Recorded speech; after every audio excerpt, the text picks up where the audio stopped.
Hello, hello, hello, hello, hello. What's going on, everybody? How we doing this morning?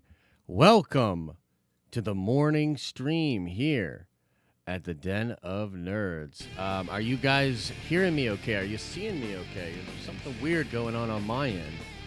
I don't know. Is that maybe just this thing? I'll try to refresh it here. Let me know. Is the stream looking good? Is the stream sounding good? Can you hear? Can you see? Can you hang? Can you do all the things? What is going on?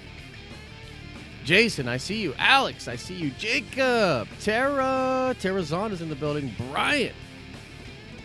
And we've got Hawks Holocron.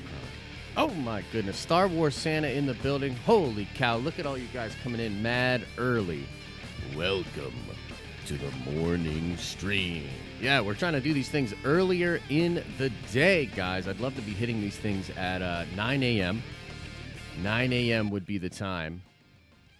I know it's pretty early, but we're going to try to set it up like a morning show, like a morning radio show. You guys are getting ready in the morning, waking up, maybe getting the spawn ready for school, maybe doing your hair, maybe picking out what shirt you want to wear. You know what I mean? Let's get the morning started off right with some nerdy goodness. Let me know in chat, guys. How much do you guys know about Marvel's The Eternals? Marvel's The Eternals. It's the big film next year. Even though Marvel tends to put their big movies earlier in the year, and by that logic, you could say that Black Widow is the big movie, but I think we all know that Eternals is really the secret big film for the MCU next year. So how much do you guys know about that? Let me know in chat, because there's been some really interesting things going on, and I thought, what a great opportunity to talk about everything that I know as far as Eternals. The old man Josh can actually get up before 10 a.m. Star Wars Santa. Yo, you right, though. Look, I'll just say this before we get into all of the MCU talk, man. I've been dealing with this weird neck injury thing that happened last week. Late in the week, it was man, it's one of those things where as you get older, man, you watch your sneeze. Watch what posture you're in when you sneeze. I can't believe it.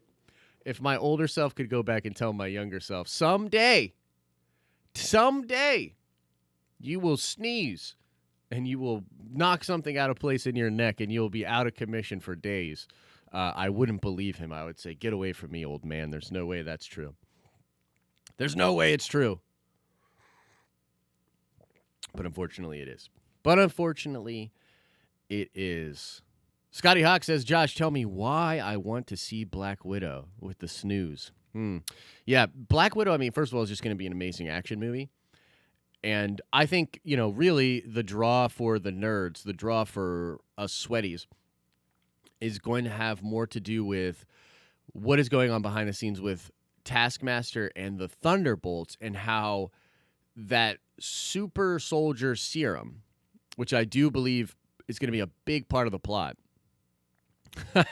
Jason, it's going to be a big part of the plot. And moving forward in the MCU, I do believe that super soldier serum is going to play a big role in things. Possibly creating the Red Hulk, possibly creating some other things, explaining some things in the MCU. But that's where I think the main draw for nerds when it comes to the Black Widow movie. It's going to be an awesome action movie. Let's face it, we haven't seen a Marvel movie since Endgame. Technically Spider-Man, but haven't really seen a Marvel movie since Endgame. I think we're all excited to just get back in that universe, really. So perhaps Black Widow will bring in some really interesting surprises and things like that. I think at the end of the day, I like that character a lot, and I'm really excited to see Red Guardian. I'm really excited to see Taskmaster. I'm excited to see what exactly is going on with those characters and the future of the MCU. All right, let's talk a little bit of Eternals, guys. I want to talk to you a little bit about Eternals because I know not many people know anything about Eternals. So I'm going to talk about that, and then I'm going to kind of rapid fire on some other Marvel news and some other Marvel rumors that are going on out there. It is absurd how much Marvel news there is out there. So we'll touch on some stuff, and then we'll do Q&A at the end of the show. Of course, Super Chats are enabled. If you want to support the show, support the channel, drop in a Super Chat. I also have a very cool video coming out later today, which is going to be all about mutants in the MCU. So, let's talk about the Eternals. I have a very good feeling about the Eternals. And, it's this Jack Kirby creation from back in the day. Almost, you could think of it as sort of his version of the New Gods. Now, if you guys don't know the story of the New Gods, the story of Jack Kirby and what happened between him and Marvel and DC, it's a pretty interesting story. I'll paraphrase it here. Essentially, Jack Kirby was writing a story in which he wanted to kill off all of the Asgardians. So Ragnarok, Jack Kirby's Ragnarok, was literally going to kill off all of the Asgardians. All these characters that we knew, all these characters that we loved, they were going to be gone forever. And in replace of them, were going to be the new gods, these new creations out there, this really just weird, trippy, cosmic Jack Kirby type thing. And essentially, Marvel's like, no, Jack, sorry, you can't do that. You can't just kill all of our characters. By the way, sidebar, that same thing would go on to happen years later at DC with Grant Morrison. Grant Morrison's Crisis was actually going to end with the complete destruction of Earth 1 and move everybody over into Earth 2. Okay? And so, yeah, that's kind of what I'm thinking. Ryan, by the way, you don't have to time out Scotty. Scotty's good people. So when that happened, he was approached at DC, okay? So he comes over to DC, and essentially at DC, he creates the new gods. The new gods were going to be the characters and the creation and the things that he was going to do over at Marvel after killing off all of the Asgardians. So the new gods, which, by the way, the thing that's really crazy about the new gods back in the day is, for me, is that they actually end up coming into Star Wars. So there's a lot of elements of Jack Kirby, early Jack Kirby work in the new gods that makes its way into Star Wars. There's a bad guy called Darkseid, right? There's the sons that switch, right? And so the one son grows up thinking he's a hero, finds out he was a villain. He was the son of a villain, right? There's a lot of crazy stuff from the early Jack Kirby stuff that ends up in Star Wars. In either case, to me, what Eternals feels like is when he comes back over to Marvel, he starts building a version of the new gods, a version of that he wanted to do on Earth. The basic idea here is that the Celestials, everybody knows what the Celestials are. The Celestials were these beings that experimented on early man. Now, when they experiment on early man, they create two things. I think they initially create the Deviants. Okay, now the Deviants were sort of an evil, malignant mutation from early mankind. And then the Celestials create the Eternals. The Eternals are meant to protect Earth from the Deviants. Okay, and so a big thing in this upcoming film is going to be the Deviants versus the Eternals. That's going to be a big, big thing that's going on. But what's really interesting and interesting to the topic we're about to get into with Namor is that in almost all of the universes in the Marvel multiverse, the X gene is actually created, or at least the potential for the X gene is created with early experimentation from the Celestials. And so the Celestials experimenting right around the time when they experimented with the Deviants and the Eternals on early mankind, eventually they basically create in early man a sect of people that have the X gene. Eventually, that evolves and mutates into the X gene. So mutants are actually traced back to the exact same thing where the Eternals start and the Deviants start. It all had to do with early humankind. Interestingly, also, the Kree, when the Kree see the Eternals, when they realize what the Eternals are, they go experiment on humans as well, creating the Inhumans. So it all stems back to the Celestials, okay? And what is up, everybody? I see you in chat. Michael, of course, R.I.P. Kobe, R.I.P. the Black Mamba. That shit's wild. You just never know, man. Hold on to the people that are close to you. You literally never know. Life is crazy. It's fleeting. May the force be with Kobe Bryant 100%. I see you guys coming in. If you could smash like, yes, it would be appreciated. Thank you so much. Now let's get back to this. So, what's really interesting about this whole thing is that Marvel's The Eternals is said to be a film that explores 7,000 years of history in the MCU. And it is such a good film to really start off Phase 4 and beyond, because it's going to show us all sorts of different things from within the canon of the MCU, and it's going to really help things to make sense. Now, there's been a recent rumor, okay, a rumor that indeed Namor will be in the Eternals.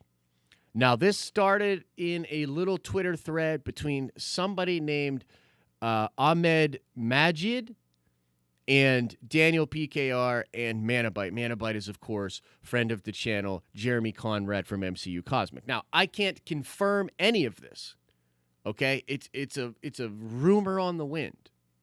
But given what I just explained to you guys, it actually makes a lot of sense. So here's what the tweet says right here. It says, really hope both of you see this.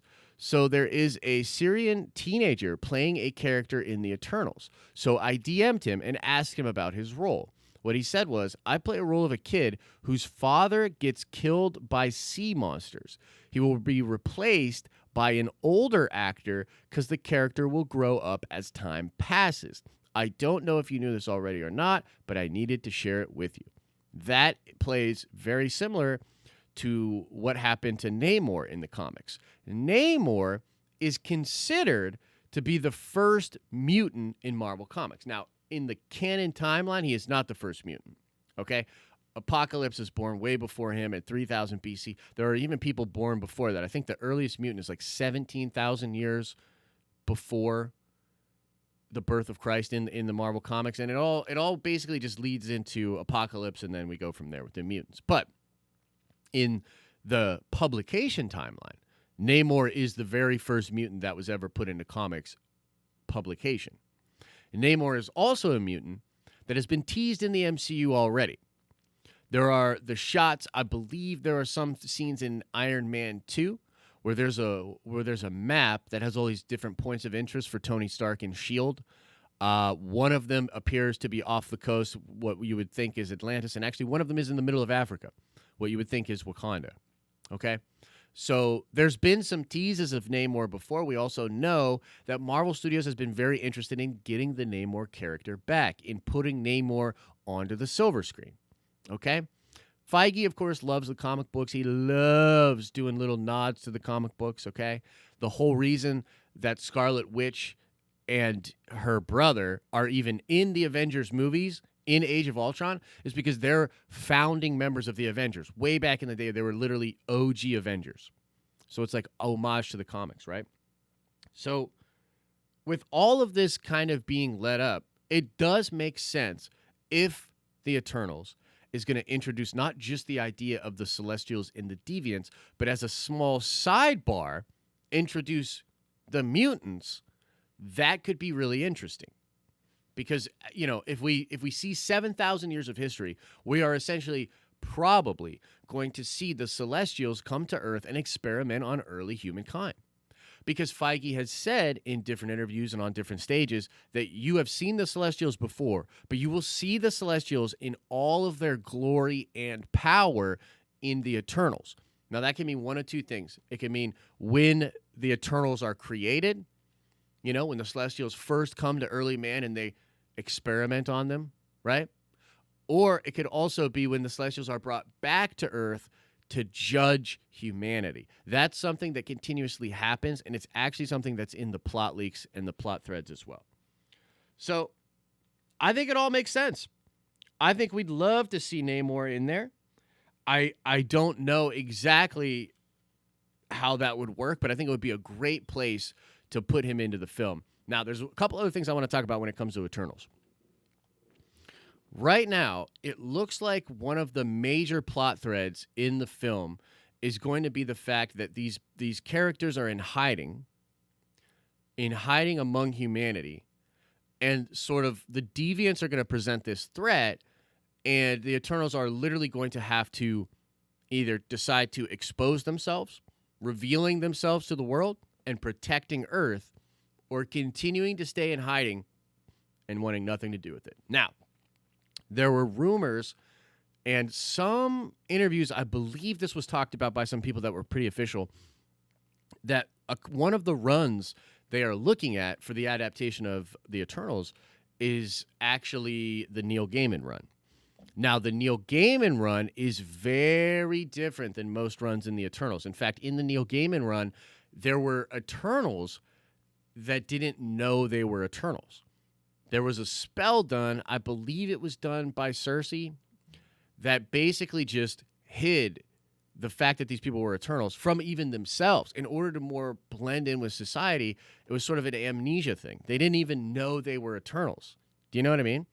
And so there have been some rumors that that is the way that it's going to go, that we're going to adapt some of that. Now, what I would find really interesting in that is a really cool thing where all of these characters had maybe decided a long time ago that they're just going to hide, and maybe Cersei puts the spell on all of them. They all forget that they're Eternals, and the only reason that that is done is so that they just blend in. They don't have to worry about it, right? But if the deviants return, maybe Cersei takes all of their memory and puts it back into their brain, and then that's when they all come to meet. Because you'll remember, there is a scene that was leaked that's like on this beach with this fire where all of the Eternals are coming together. And they're all meeting in front of this fire, and they're all deciding what they have to do because of the deviants returning. There's also a thread in here with Black Knight and with Kit Harington's character. And what we believe is happening with Kit Harington's character is he's an archaeologist, and he discovers a tomb that is essentially there to bring the Celestials back to Earth to judge the planet. And maybe that's what the deviants are trying to do, right? And so there's this weird blending of all of these storylines. And what I think might happen is essentially they've been in hiding for a long time. They erased their memories. And I think the reason that the memory erasure thing is going to play is because otherwise they would have helped stop Thanos, right? Like, the big question here is, why haven't they been helping with some of the biggest threats that face the Earth? Mainly Thanos. When Thanos invaded, for either one of the times, when he first comes in to take the stones, or he comes in again post-blip with all of his armies and attacks the Avengers facility, either one of those things, it's an alien freaking invasion. That is a big deal. And if there's no Avengers assembling, particularly after Infinity War, right? Nobody knew for sure that the blip had happened and everybody came back. Why didn't the Eternals come and fight? I see Trev says because they don't care. I don't know if I agree with that. I think it's easier if their memories were gone, that they didn't even know they were Eternals, right? And it happened so fast. Or even in the 2012. Yes, Russell, good point. Or even in 2012. What were they doing? What were they doing? What are they doing out there? They're leaving everybody hanging, man, okay? And so I think that's probably the way it'll go. It'll go like, okay, the deviants return. There's this human that found this tomb, potentially wants to bring back the Celestials. That's where Jenna Chan is going to find Homeboy, find Black Knight, and then they form a relationship, which I'm really pumped for. I love Kit Harington. I think that's going to be awesome, actually. And some of the set photos we've seen, I mean, like, they're getting it in, man. They're making out hardcore. You know what I mean? And so I think that's kind of the way it all plays. And while the film itself is essentially going to introduce a lot of cosmic backstory for the planet Earth, set some things up, because we do know that maybe Secret Invasion, stuff with the Kree and the Skrull, is coming in the future of the MCU. Again, they can set up the Inhumans. They can introduce that idea in the Eternals. They can introduce the idea of the mutants and the X gene evolving from when the Eternals happen. But all that can kind of be background to the main plot, which is about these characters that are deciding to basically reveal themselves.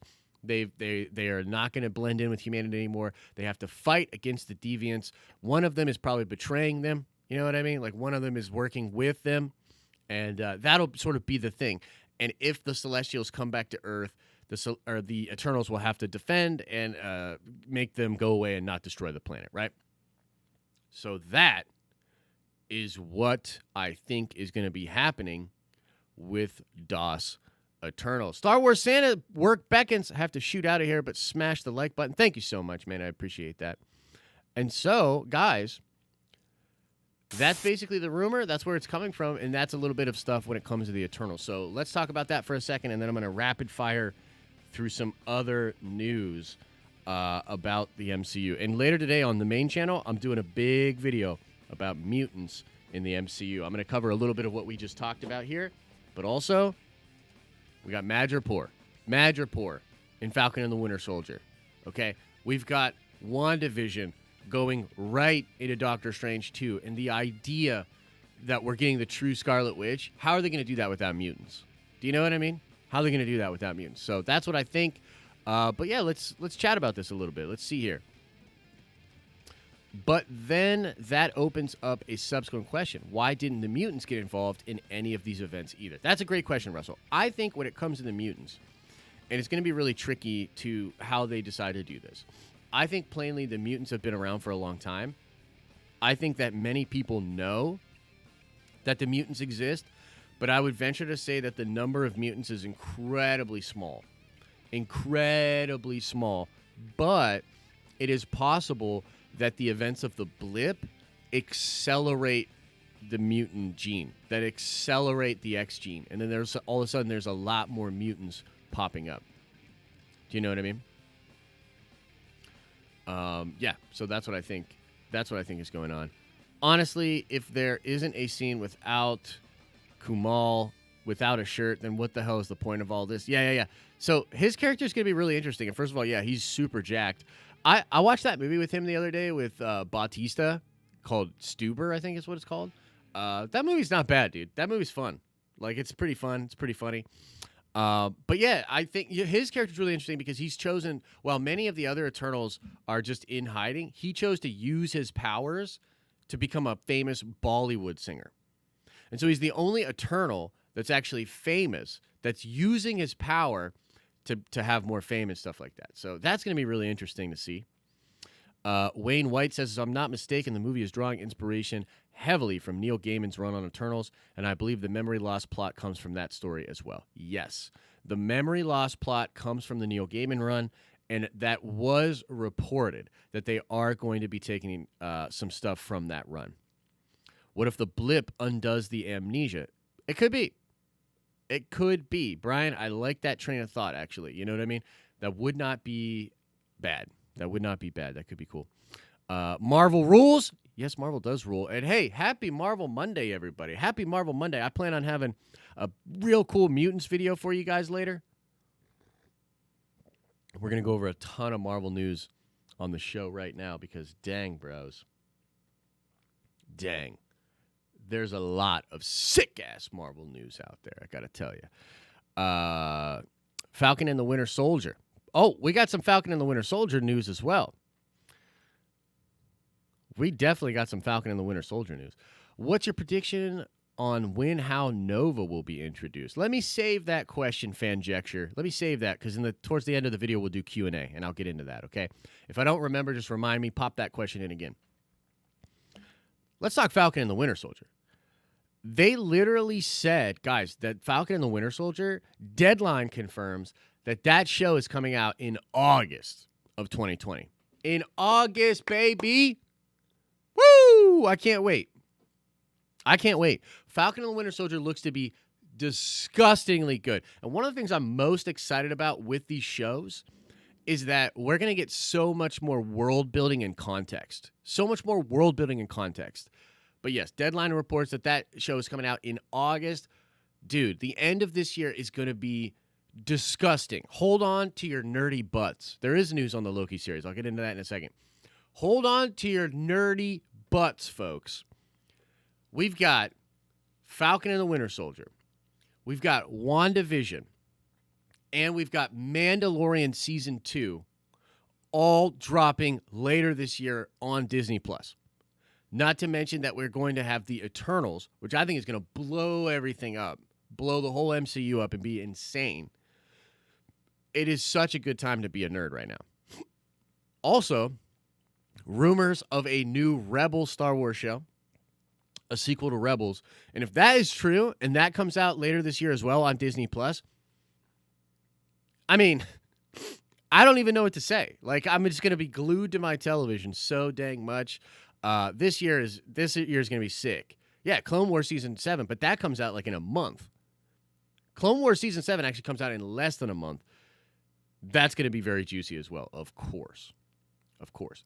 But when it comes to Falcon and the Winter Soldier, they're going to freaking Madripoor. Do you know what I mean? Like, they're going to Madripoor. You've got the Thunderbolts being introduced in that show. Like, that's solid stuff. Literally, Charles Murphy comes on. Actually, no, it was Jeremy Conrad that came on the day after he broke that story. We're all pretty dang sure, very good sources, it's coming.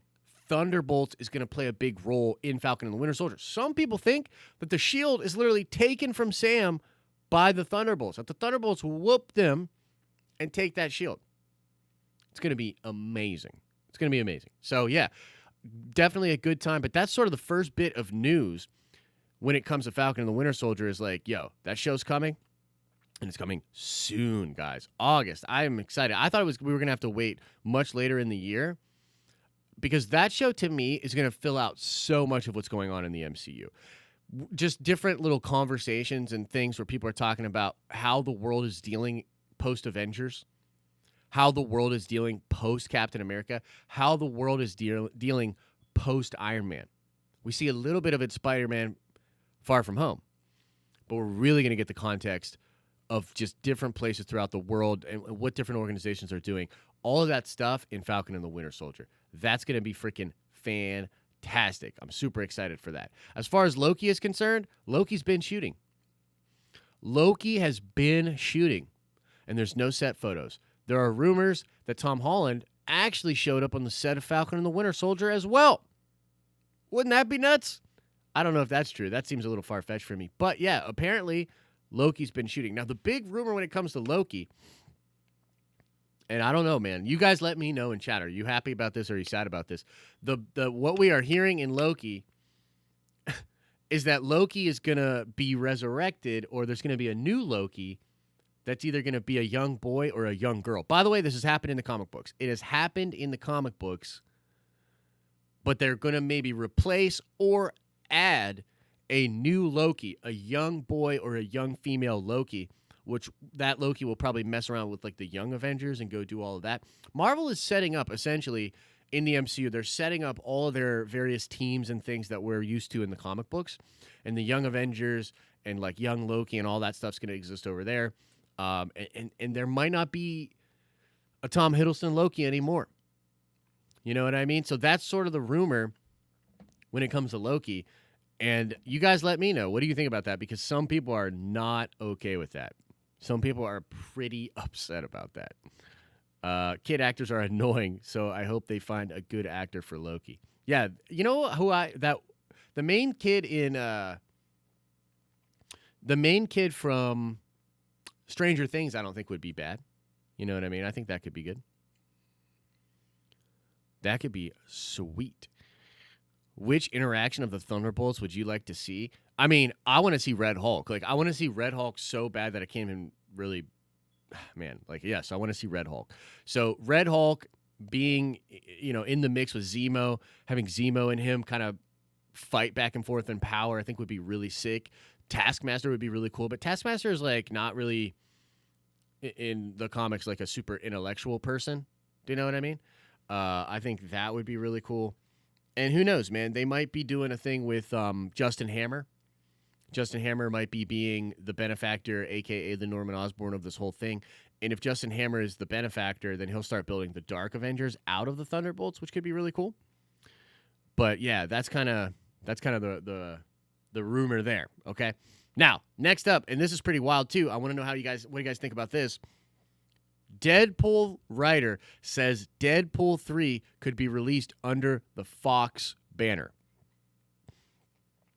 Basically, he said, I don't think we're going to be seeing a Disney castle pop up when the Deadpool movie comes out. And the Deadpool movie will likely exist under the Fox banner and be its own thing, which brings up so many questions to me.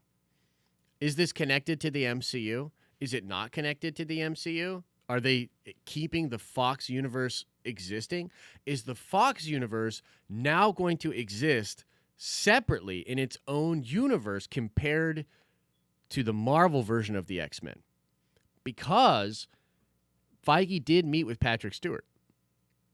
Do you know what I mean? And some of the things that I heard Patrick Stewart say are some of the same things that like Tony Stark said, Robert Downey Jr. and all that. I did the video last week about how Secret Wars could potentially set up a crossover of not just the X-Men,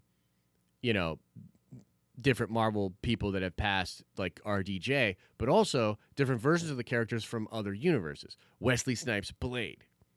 You know what I mean? Patrick Stewart Xavier. These characters could come over and literally be in this huge, massive crossover, which I think would be really, really cool. But what do you guys think about that? Deadpool 3 likely to not be under the Disney banner.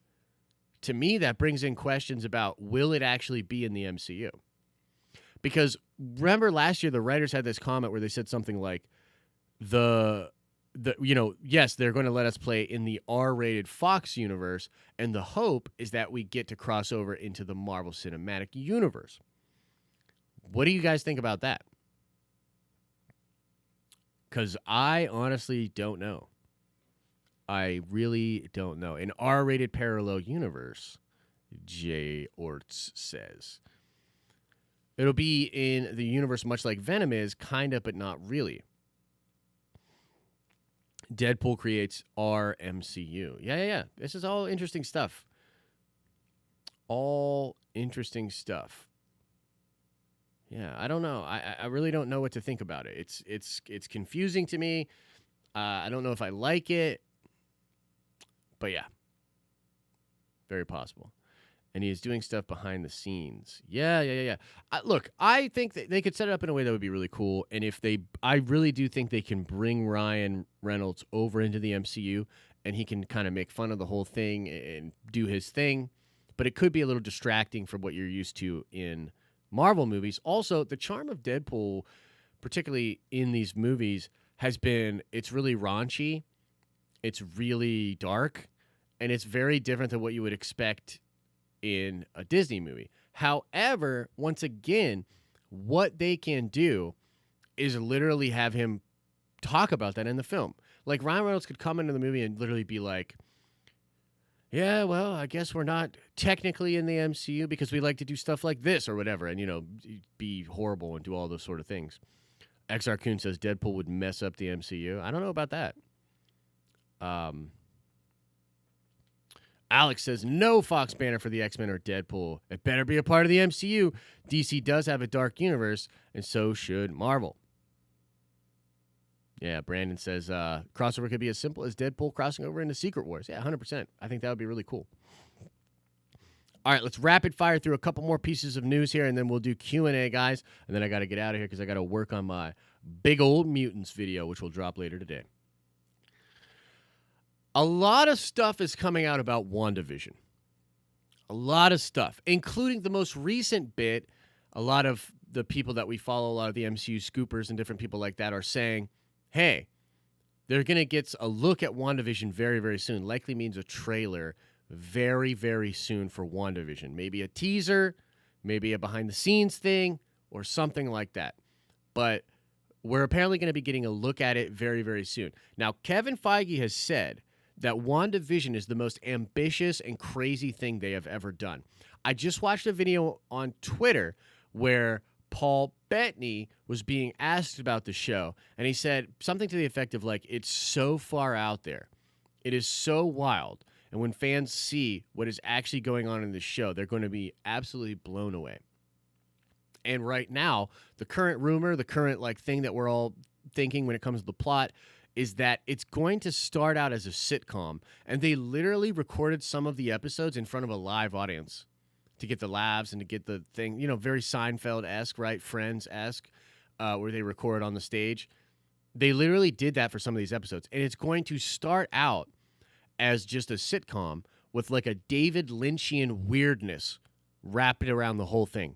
We're going to see characters that are neighbors. Like, for instance, I believe the parole officer in Ant-Man and the Wasp, I forget that guy's name.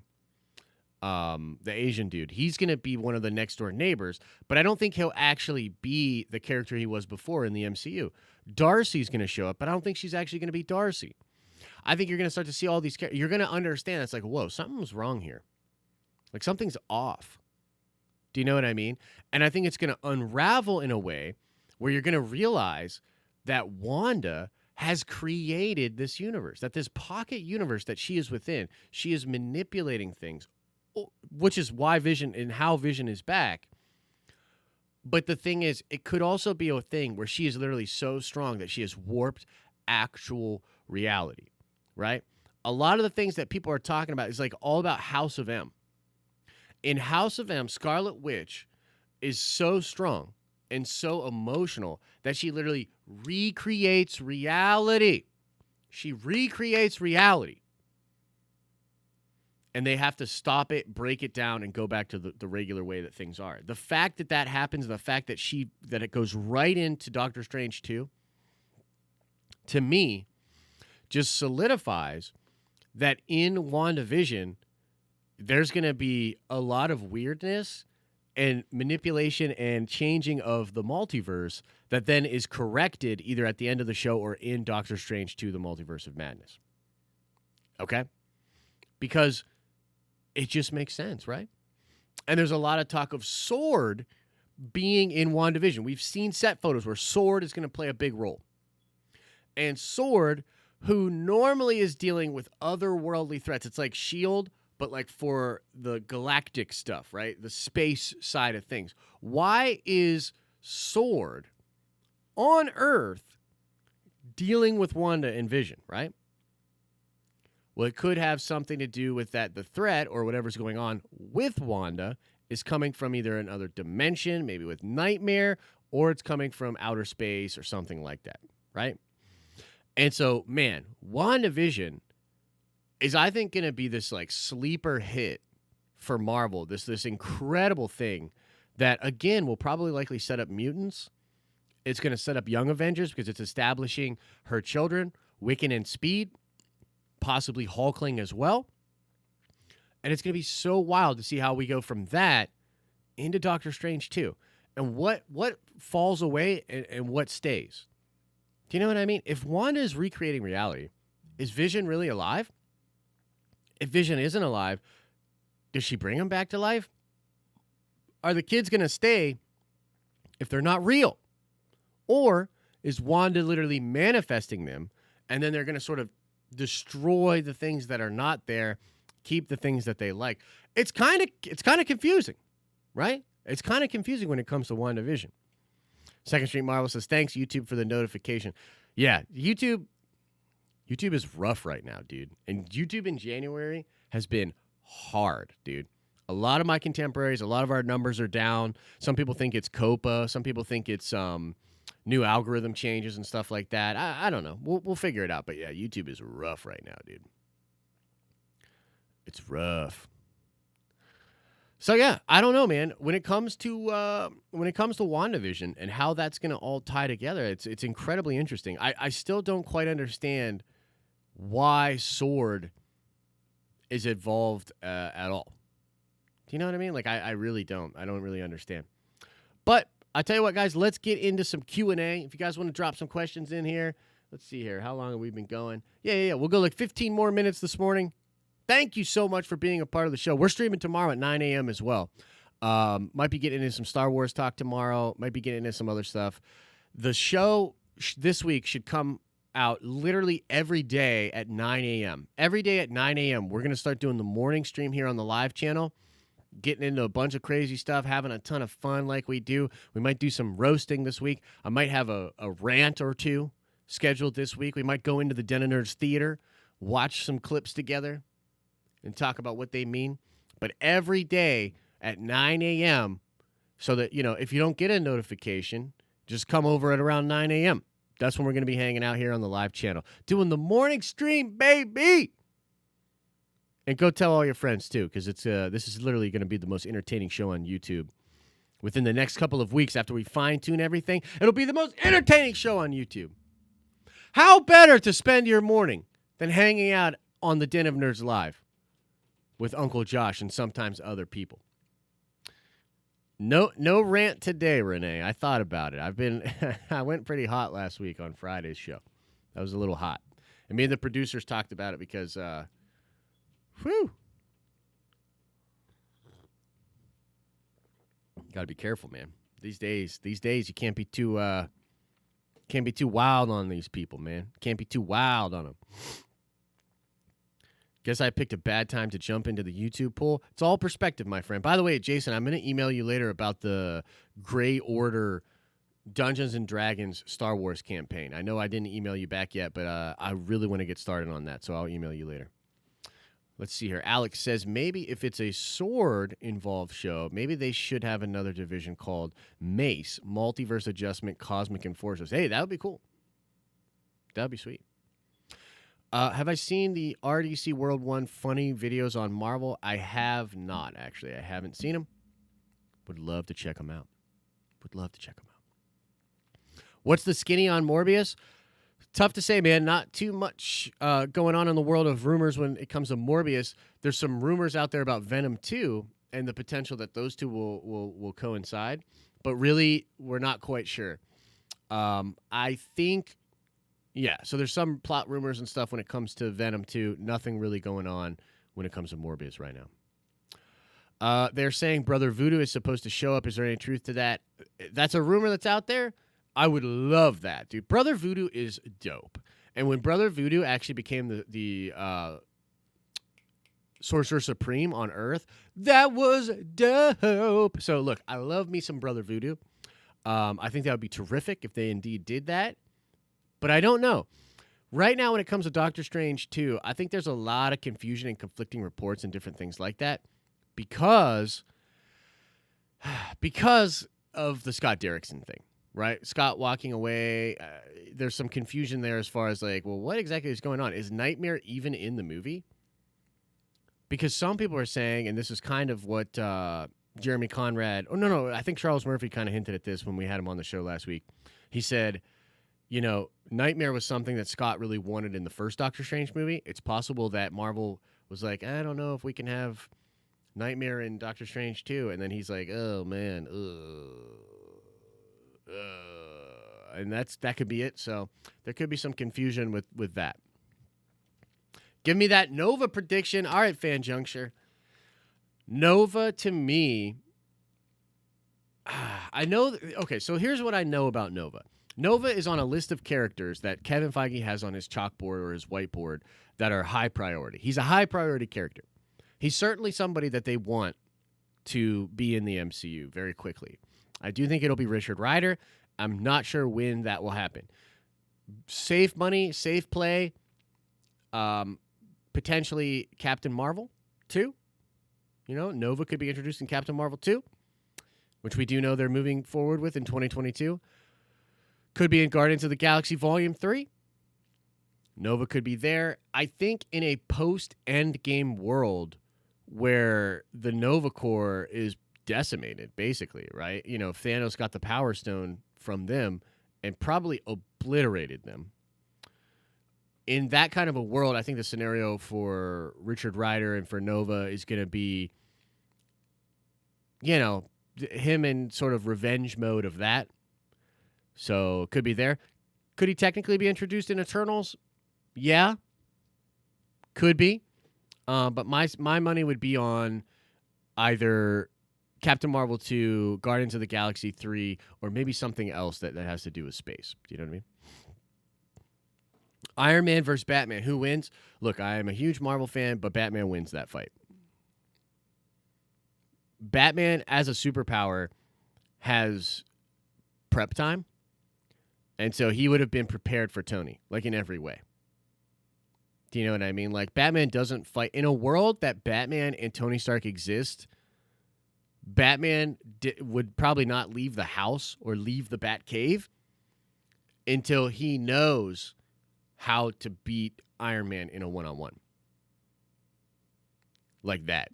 Like, Batman is like Tony, in the same way that Tony tinkers and won't stop tinkering with the suits and won't stop making suits and all that. That's Batman, but like on how to destroy people. Do you know what I mean? Even like, Superman, even the whole Justice League. Like, have you guys ever read the story or watched the movie Batman Doomed? I think is what it was called, or Doom, where basically the Legion of Doom breaks into the Batcave and steals Batman's plans on how to defeat the Justice League. Not their own, because the Legion of Doom can't figure out how to beat the Justice League. But Batman can. Batman's got a way to beat all of them, including himself. And so Doom is about the Legion of Doom finding Batman's plans and using Batman's plans to defeat the Justice League. Fascinating. So yeah, Batman wins that fight. Sorry. But it's true.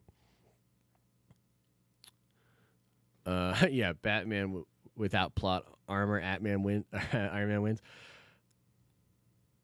Ha ha! Oh, Wayne White. Nicely done there. Nicely done there. Okay, it's Justice League Tower of Babel. Doom is the animated version. Thank you, Trev. He's like a comic historian over there. I do know that it was Dwight McDuffie that is the animator and writer, or I think it was the writer that put together that animated version. And Dwight McDuffie was a brilliant comic book writer and creator. Awesome dude. We lost him too soon. Silver Surfer rumors. I haven't heard much, man. Haven't heard much. Some people are talking about how Silver Surfer could be in Taika's Thor, Love and Thunder. Technically, Nova could show up there, too, if it really is going to be spacebound like that. That could be really interesting. Surfer could also be in the Eternals. Originally, I was going to talk about how I thought Galactus could be set up in the Eternals as well, which he certainly could be. But Eternals is feeling pretty crowded already. Do you know what I mean? And I feel like Eternals has a lot of stuff to accomplish as well. And therefore, it's like, do we really want to see Galactus, Surfer, all these other things in Eternals? I don't know if we do. Should we start a poll to guess the Rotten Tomatoes score for Birds of Prey? I'm going to guess it'll be in the 30s, the 30%. Eternals is hella crowded already, indeed. Yeah, I'm going to say, 65? Dude, that's generous AF, Fan Juncture. 67%? No way, bros. No way, bros. I'm saying it's in the 30s. Look, there were reports that this film was a nightmare behind the scenes. And they've done a bunch of different reshoots, hopefully to punch up the action and do different things like that. I mean, I guess it just depends, right? You never know with Hollywood. You never know with these critics, man. You never know what these critics be smoking, you know what I mean? I talked about this in a video yesterday, which was very unpopular. I guess like I'm one of the only people that likes Rise of Skywalker, and every time I talk about it now, people are like, "Yeah, Josh, you're talking about Rise of Skywalker again." "Oh, Josh liked Rise of Skywalker." But it's true. Like the fact that Solo, a Star Wars story, has a 70% on Rotten Tomatoes, and the Rise of Skywalker is a 52 is like a joke. Solo is horrible. Solo bad. Solo, roll bad. Roll bad. Rise of Skywalker, not great. Definitely not as bad as Solo. Are you kidding me? Get out of here. Get out of here. Margot Robbie wanting to get her way. Well, the film is, to me, the thing with Birds of Prey is, like, who's the movie for? Like, I don't understand. Like, it's for DC fans, but she kills the Joker. Black Mask isn't even in his Black Mask. They turn him and Zazor into gay lovers. You know what I mean? Like, is it for DC fans? It doesn't really feel like it is for DC fans. Is it for people that loved the Suicide Squad? Kind of doesn't feel like it's for people that love Suicide Squad if they just kill off Joker. Right? Is it for Harley Quinn fans? They think that there's that many Harley Quinn fans that will rush out to see the Harley Quinn movie. Okay. Maybe. Maybe. Hey, we'll see. We'll see. I know some gals that are big fans of Harley Quinn. But to me, most of them are still they really like DC. This film feels like it's really spitting in the face of DC canon a lot. So I don't know. I don't get it. Am I going to watch Taika Waititi Suicide Squad? You're damn right I am. I really like Taika, man. I really like Taika. And I think that those type of movies, that movie, he's perfect for. Like, I don't want him to necessarily do an episodic Star Wars movie. I don't think he's right for that. But when it comes to Suicide Squad, hell yeah, bro. Hell yeah. Harley Quinn popularity plus a way to dump Leto Joker equal this mess? Maybe. I just don't understand. Like, I literally don't get who the movie is for. Like, it looks real feminine. Like, not necessarily feminist. Maybe you could read it that way, but it's like real girly. Like, she's literally like, they're all suffering with like breakups and like issues. And it's all about like Harley Quinn just being this, I don't need no man, strong, independent woman. But like, she's a horrible feminist icon. Like, horrible. She gets superpowers from cocaine in the trailer. She's in one of the most disgusting, abusive relationships in the comics. Like, I couldn't believe when people were like holding up the Harley Quinn Joker relationship post Suicide Squad as a good thing. It's like, do you not understand in the comics like what is going on there? And the emancipation of Harley Quinn, that's great. Like, her getting out from underneath that horrible relationship, that's cool. That's cool. But she's still a terrible hero for young girls. Like, horrible. So I really don't understand it. Like, I just don't get it. But what do I know? I don't sign those big Hollywood checks. Do you know what I mean? I've heard the Harley cartoon is actually spectacular. I've heard it's amazing. But it's one of those things where it's like, yeah, but I like it because it's messed up. You know what I mean? I like it because it's twisted. I like it because it's dark. The DC movies aren't really made for children, though. See, that's the thing. Like, it's so weird. It's so weird because I don't know if I agree with that. First of all, the whole palette of Suicide Squad is like candy. The whole thing is literally millennial AF. It's literally, to me, it's really aimed at young people. You know what I mean? And this whole postmodern thing and this whole thing, it feels to me like it is aimed for young people. I don't know if you could say that it's not for kids. You know what I mean? Yeah, I think the movie's going to be terrible. I think it's going to be a total shit show, and I think it's going to bomb horribly. Millennials aren't children. Maybe you're right. It's not Birds of Prey. It's Harley Quinn and her sidekicks. Yeah. Well, that's the thing about the DC movies is they just use the names anyways. They don't really care.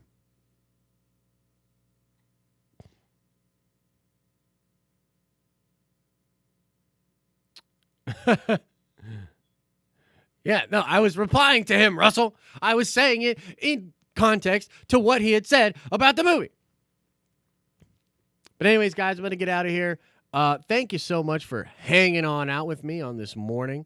Hope you had a good time here on the morning stream for the Den of Nerds, talking about all the possibilities when it comes to Marvel. Again, it is a Marvel Monday, and I'm going to start working on my Mutants video, which should drop in the next couple of hours, and then maybe we'll do another video later tonight as well. Also, guys, just word up for stuff going on the Den. Make sure you've liked and subscribed to this channel. You know, try to keep your notifications enabled, even though YouTube doesn't give out notifications. One day a week, I want to do community stream, and I'm thinking about doing it tomorrow night. A community stream where different people out there, like if you guys want to pop in, you can pop into the stream with me, and we can literally have a conversation. I'm thinking of tomorrow night, talking some Star Wars or something, and at least one day a week, I really do want to do community streams where we're all streaming together at night and getting in on some conversations and just hanging out. So make sure that you're staying tuned to the channel. A lot of cool stuff coming in 2020. I'm very excited. You guys are awesome. Thank you so much for being here. Great community here. I love it. I love it. I love it. I love it. All right, guys. I'm going to get on out of here. As I always say, I hope you're having an awesome and a nerdy day, and I'll see you in the next stream, aka video. And now I have to ramble a little bit.